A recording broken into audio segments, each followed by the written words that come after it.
आप देख रहे हैं इंडिया टाउन न्यूज, भारत की बात। नमस्कार, आप देख रहे हैं इंडिया टाउन न्यूज और मैं हूं आपके साथ सुरभि शुक्ला। स्वागत है आपका हमारे खास बुलेटिन दुर्ग भिलाई की खबरों में। तो चलिए बुलेटिन में जाने से पहले एक नजर डालते हैं आज की हेडलाइंस पर। रोशनी की तलाश में कांग्रेस, महापौर को भेंट की लालटेन, कार्यप्रणाली पर निशाना साधा।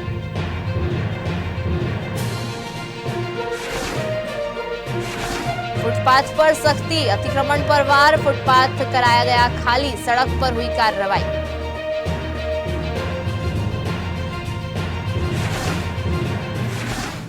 एनईपी 2020 दीक्षारंभ समारोह संपन्न, दीक्षारंभ में शामिल हुए विधायक। एनईपी 2020 पर विधायक का संबोधन। बच्चों को ट्रैफिक का पाठ, स्कूल में सड़क सुरक्षा अभियान, नाबालिग ड्राइविंग पर हुई सख्ती।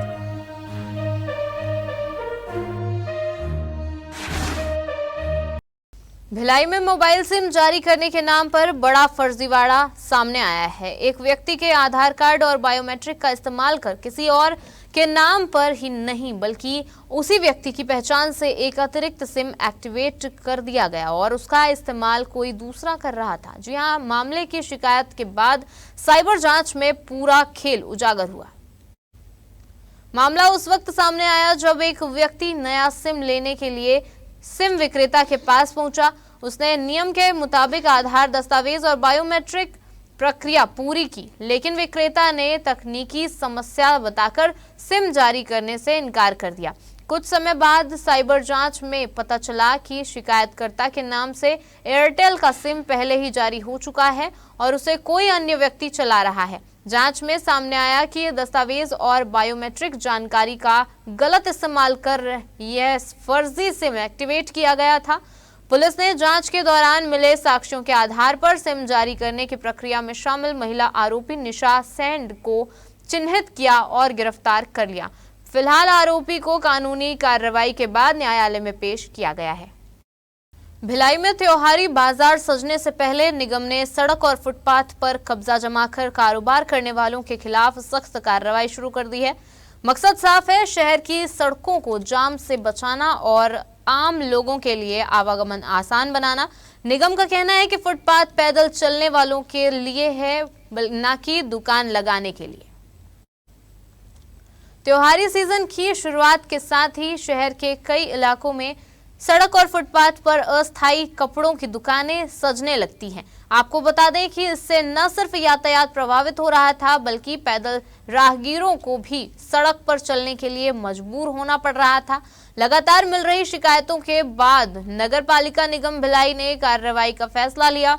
जोन 3 के राजस्व विभाग और पुलिस की संयुक्त टीम ने विशेष अभियान चलाकर फुटपाथ और सड़क पर किए गए अतिक्रमण को हटाया। सड़क पर फैला सामान हटवाया गया और व्यापारियों को सार्वजनिक मार्ग पर दोबारा दुकान नहीं लगाने की कड़ी चेतावनी दी गई। नगर निगम प्रशासन का कहना है कि सार्वजनिक सड़क और फुटपाथ पर अवैध व्यापार से ट्रैफिक व्यवस्था बिगड़ती है, दुर्घटनाओं का खतरा बढ़ता है और आम लोगों को परेशानी उठानी पड़ती है। इसलिए शहर को अतिक्रमण मुक्त रखने के लिए ऐसे अभियान आगे भी लगातार जारी रहेंगे।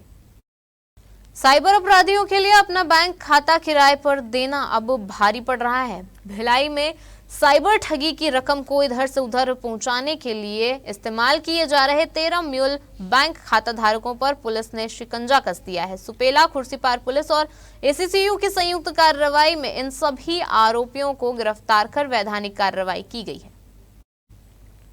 जांच में सामने आया है कि आरोपी कोई बड़ा अपराध करने नहीं बल्कि जल्दी पैसे कमाने के लालच में साइबर अपराधियों के जाल में फंस गए थे। महज 2000 से 15,000 रुपए के कमीशन के लिए इन लोगों ने अपने बैंक खाते, एटीएम कार्ड, चेकबुक, पासबुक और सिम कार्ड तक दूसरे लोगों को उपलब्ध करा दिए। पुलिस के मुताबिक इन खातों का इस्तेमाल साइबर ठगी से हासिल रकम को ट्रांसफर करने के लिए किया जा रहा था। तकनीकी जांच और बैंक रिकॉर्ड खंगालने पर करीब 10 लाख रुपए के संदिग्ध लेन देन का खुलासा हुआ। आपको बता दें कि पुलिस मुख्यालय के निर्देश पर साइबर अपराध और म्यूल बैंक खातों के खिलाफ चलाए जा रहे विशेष अभियान के तहत यह कार्रवाई की गई। जांच में थाना सुपेला क्षेत्र के बंधन बैंक के 9 खाता धारक और खुर्सीपार क्षेत्र के इंडियन बैंक के 4 खाता धारक संदिग्ध पाए गए हैं। आपको बता दें कि पुलिस ने साफ कर दिया है कि बैंक खाते किराए पर देना या किसी अनजान व्यक्ति को खाते की जानकारी उपलब्ध कराना भी साइबर अपराध में भागीदारी मानी जा सकती है। दरअसल मामूली कमीशन के लालच में दिए गए खाते अब आरोपियों के लिए बड़ी मुसीबत बन गए हैं। दुर्ग नगर निगम में विकास का कारवां अब 3 वार्डों तक पहुंच गया है। आपको बता दें कि वार्ड क्रमांक 33, 34 और 35 में आज विकास कार्यों की नींव रखी गई, जहां महापौर अलका बागमार ने करोड़ों रुपए के निर्माण कार्यों का भूमि पूजन कर क्षेत्रवासियों को बड़ी सौगात दी। भूमि पूजन के साथ ही महापौर ने सिर्फ शिलान्यास तक सीमित नहीं रही, बल्कि मौके पर पहुंचकर वार्डों का जायजा लिया और आम लोगों से सीधे संवाद कर उनकी समस्याएं भी जानी। सड़क, नाली, पुलिया और पेयजल जैसी जरूरतों को प्राथमिकता में रखते हुए नगर निगम ने विकास का रोड मैप तैयार किया है। महापौर ने कहा है कि शहर के हर वार्ड तक सुविधाओं का विस्तार करना निगम की जिम्मेदारी है और निर्माण कार्यों में गुणवत्ता के साथ किसी भी तरह की लापरवाही बर्दाश्त नहीं की जाएगी। आपको बता दें कि वहीं लोक कर्म प्रभारी देवनारायण चंद्राकर ने कहा कि नागरिकों की मांग और जरूरतों के आधार पर पूरे शहर में चरणबद्ध तरीके से विकास कार्यों की गति दी जाएगी। तो चलिए अब वक्त हो चुका है एक छोटे से ब्रेक का। बने रहिए इंडिया टाउन न्यूज के साथ। क्या आप बाल झड़ने से परेशान हैं? अब अपनाइए प्रकृति की शक्ति, पाइए घने चमकदार बाल और खूबसूरत दमकती त्वचा। प्रकृति का वरदान Rukhsana shine herbal beauty combo kit, प्राकृतिक जड़ी बूटियों से तैयार। अब पाइए खूबसूरत चमकते बाल और त्वचा। हर्बल गुणों से भरपूर ये कॉम्बो आपके बालों और त्वचा की देखभाल में मदद करता है। अब उपलब्ध Amazon, फ्लिपकार्ट और नीचे दिए गए लिंक पर अभी ऑर्डर करें और हर्बल केयर का अनुभव लें। दुर्ग रिसाली में आयोजित राष्ट्रीय शिक्षा नीति 2020 के तहत दीक्षारंभ एवं इंडक्शन कार्यक्रम केवल औपचारिक स्वागत तक सीमित नहीं रहा, बल्कि यह विद्यार्थियों के लिए नए भारत के विजन से जुड़ने का मंच भी बना। जी हां, कार्यक्रम में विद्यार्थियों ने रंगारंग सांस्कृतिक प्रस्तुतियों से समा बांधा। वहीं संस्थान के मेधावी छात्र छात्राओं को सम्मानित भी किया गया।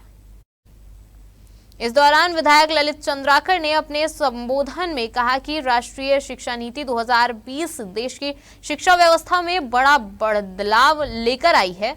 यह नीति रटंत शिक्षा से आगे बढ़कर कौशल विकास, नवाचार, गुणवत्तापूर्ण शिक्षा और आत्मनिर्भर भारत के निर्माण की दिशा में काम करती है। उन्होंने भारतीय शिक्षा परंपरा को विश्व की सबसे प्राचीन और समृद्ध परंपराओं में से एक बताते हुए विद्यार्थियों से आह्वान किया कि वे केवल नौकरी की तलाश करने तक सीमित न रहें, बल्कि स्टार्टअप और नवाचार के जरिए रोजगार देने वाले युवा बने। उन्होंने कहा कि आज का युवा ही विकसित और आत्मनिर्भर भारत की सबसे बड़ी ताकत है। दुर्ग शहर की सड़कों पर पसरे अंधेरे को लेकर कांग्रेस पार्षद दल ने अनोखे अंदाज में विरोध जताया। जी हां, आपको बता दें कि नेता प्रतिपक्ष संजय कोहले के नेतृत्व में पार्षदों ने महापौर अलका बागमार को लालटेन भेंट कर शहर की बदहाल स्ट्रीट लाइट व्यवस्था पर सवाल उठाए और जल्द समाधान की मांग की। आपको बता दें कि दुर्ग नगर निगम क्षेत्र के कई वार्डों में लंबे समय से बंद पड़ी स्ट्रीट लाइटों और बिजली व्यवस्था को लेकर लोगों में नाराजगी है। इसी मुद्दे को लेकर कांग्रेस पार्षद दल महापौर अलका बागमार से मिलने पहुंचा।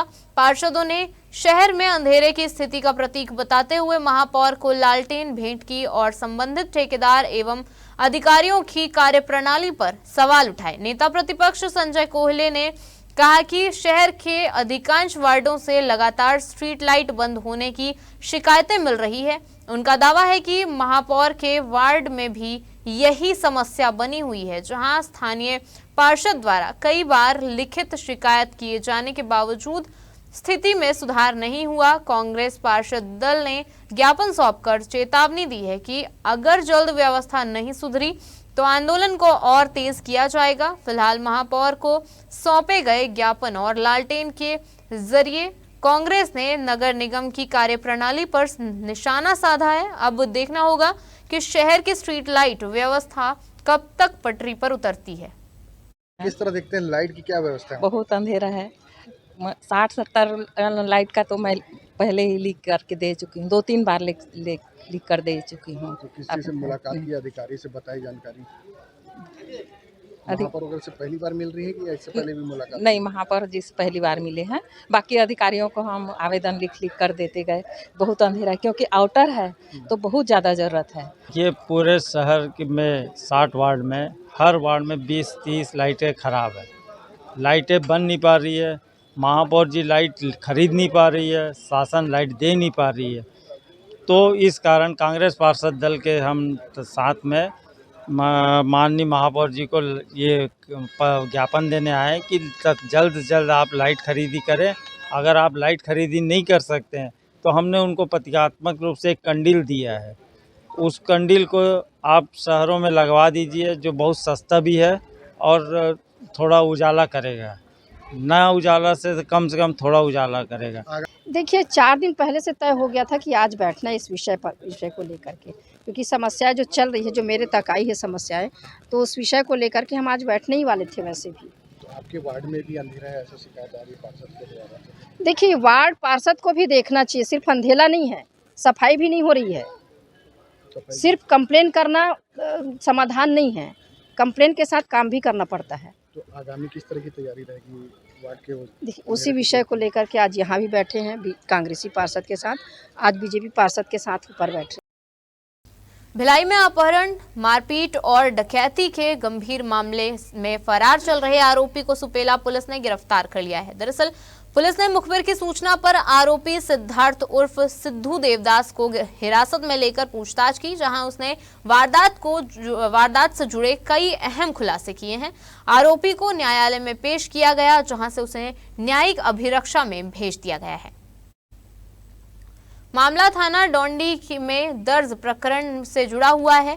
प्रार्थी करण कुमार कुर्रे ने रिपोर्ट दर्ज कराई थी कि वह अपने परिचित दिव्य बदी के साथ मोटरसाइकिल और एक्टिवा से भिलाई 3 जा रहा था। इसी दौरान सुपेला के गदा चौक के पास कुछ युवकों ने मदद करने के बहाने दोनों को रोका और जबरन सेक्टर 6 स्थित साईं मंदिर के पीछे एक खंडहर क्वार्टर में ले गए। आरोपियों ने दोनों के साथ मारपीट की और जान से मारने की धमकी देकर चांदी की अंगूठियां, ब्रेसलेट, नकदी और मोबाइल फोन लूट लिए। आपको बता दूं कि इसके बाद मोबाइल के जरिए डराकर ऑनलाइन माध्यम से भी रकम ट्रांसफर कराई गई। वारदात के बाद आरोपी पीड़ितों को अलग स्थान पर छोड़कर उनकी एक्टिवा लेकर फरार हो गए थे। मामले की जांच के दौरान पुलिस ने पहले ही कुछ आरोपियों और एक विधि से संघर्षरत बालक को भी गिरफ्तार कर लूट की सामग्री जब्त कर ली थी। वहीं प्रकरण में फरार चल रहे आरोपी सिद्धार्थ उर्फ सिद्धू देवदास को भी पुलिस ने गिरफ्तार कर लिया है।